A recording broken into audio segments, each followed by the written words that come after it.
शांत निवासी विष्णु ने संसार के कल्याण सूर्य से पूछा, हे सूर्य, इस कली काल में लोगों के बालक कैसे जीवित रहेंगे, विवाहित कैसे होंगे, इसका कोई उपाय बताइए। उसी समय बहुत से श्रोतागणों ने आपस में सलाह किया कि क्या कली में माता के जीवित रहते मर जाएंगे। जब वे आपस में निर्णय नहीं कर सके तो गौतम जी के पास पहुंची, पूछने गई और उससे पूछा ढंग से विप्रेन कौन सा उपाय करने से बच्चे दिखाई होंगे, ये आप पूरा करके ठीक करिए। हम बोले कि सतयुग में सत्यवचन बोलने वाला, सत्य सत्य करने वाला समदर्शी वाहन नामक एक राजा था। एक बार वह अपनी स्त्री के साथ और वही रहने लगा। एक दिन आधी रात कोई रोने लगी। वह हृदय के दर्शन से निराश हो चुकी थी। उसका पुत्र मर चुका था। वह रोती हुई कहती थी, हाय हाय बूढ़ी माता के सामने मेरा बेटा मरा जा रहा है। उसका रोदन सुन करके राजा जी को वाहन करके मानो हृदय ठीक हो गया। वह तत्काल और पूछा, हमारा बेटा कैसे मरा। बूढ़ी माता ने कहा, जरूर प्रतिदिन आकर के गाँव के बच्चे को खा जाया करते और दयालुता। राजा ने कहा, माता मत रो, आनंद से बैठो, मैं तुम्हारे बच्चे को बचाने का यत्न करता हूँ। ऐसा कहकर के राजा उस स्थान पर गया जहाँ गुरु आकर के आया करता था। उसी समय गुरु भी उस पर टूट पड़ा और मांस खाने लगा।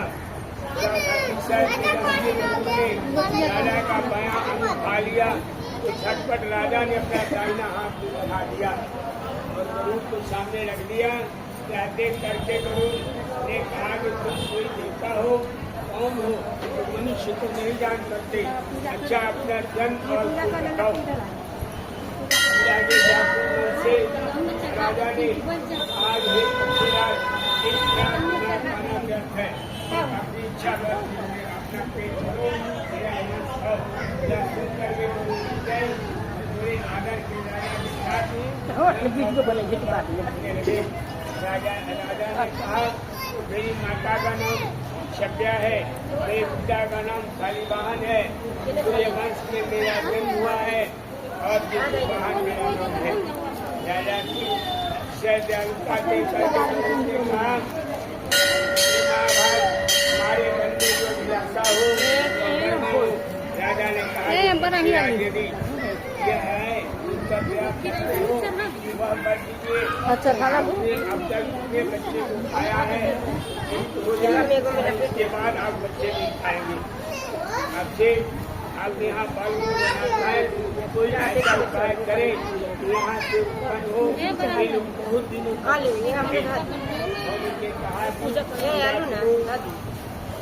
राजा को बदनाम नहीं करते के लिए चले गए।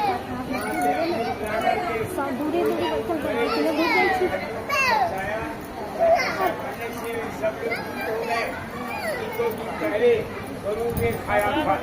राजा का त्याग और गरुड़ की कृपा से वहाँ बालकों का बहुत प्रसन्न हो गया। उस समय राजा के शरीर की शोभा दूरी हो गई। राजा की त्यागता देख करके गरुड़ ने फिर कहा, मैं संसार के कल्याण एक और बता दूंगा। आज आश्विन मास छपनी रहित शुभ अष्टमी तिथि है। आज ही तुमने अपने बच्चे का जीवन दिया है। ये बस आज से यह दिन ब्रह्मांड को प्राप्त हो गया। वेद में इन्हीं नामों से विख्यात है। जो कैलोक में पूज्य दुर्गा अमृत प्राप्त करने में अपना पैर दुर्गा कहलाई है।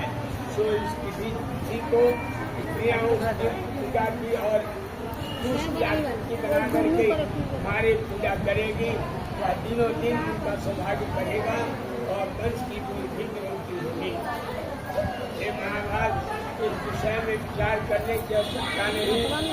राजन सप्तमी से नहीं और विजया तिथि की अष्टमी को व्रत करे और नवमी के कारण करे और इस कन्या सप्तमी का त्याग करे, यानी करो व्रत न दिया गया, ध्यान न दिया गया तो व्रत तो अवश्य नष्ट होगा, बच्चे नष्ट होंगे और सौभाग्य भी नष्ट होगा।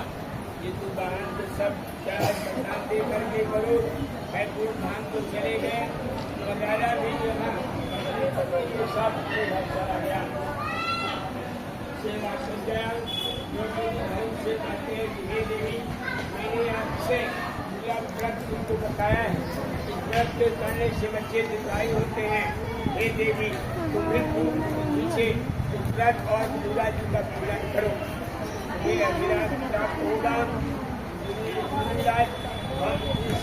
करके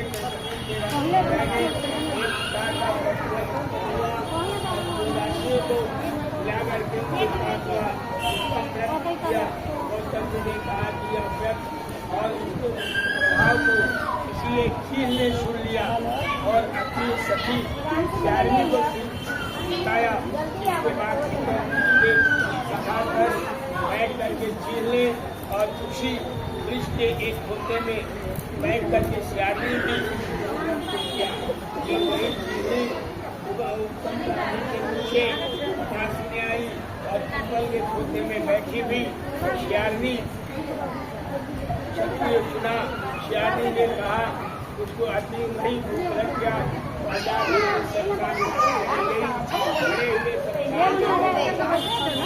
शिक्षा का भोजन किया और चीर बिना कुछ खाए पिए रह गई।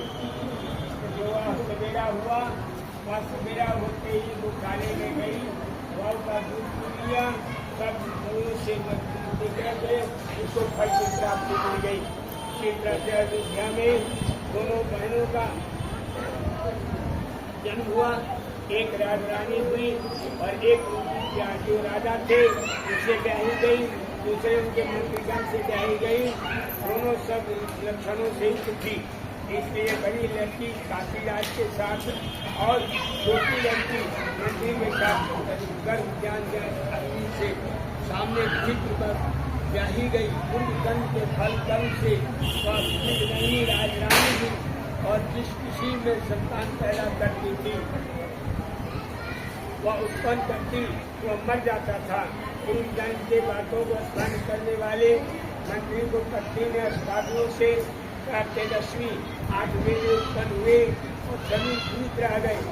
अपनी बहन के पुत्रों को जीवित देख करके ईर्ष्यागत राजरानी ने अपनी स्वामी से कहा कि यदि तुम मुझे मुक्त करना चाहते हो, ढूंढना चाहते हो तो इस मंत्री के भेजो जहाँ वो दोनों दिए गए हैं, यानी वो मर गए हैं। उस समय राजा ने उसकी काला द्वारा कार्य सहयोग से लिए गए। मंत्री पत्नी ने पूरे बल से बचा लिया। एक ही राजा ने अपने आदमियों से उस पुत्रों को सिर कटवा करके थाली में रखवाया और पुजारी उनकी माता मंत्री के साथ भेज दिया, किंतु वे आंखों से जेवरात बन गया और भले चंगे आंखों बच्चे अपनी माँ के पास चले गए। वापस चले गए, उसको देख करके राजपत्नी को बड़ा विस्मय हुआ। अंत में वह मंत्री की पत्नी के साथ आई और उसने पूछा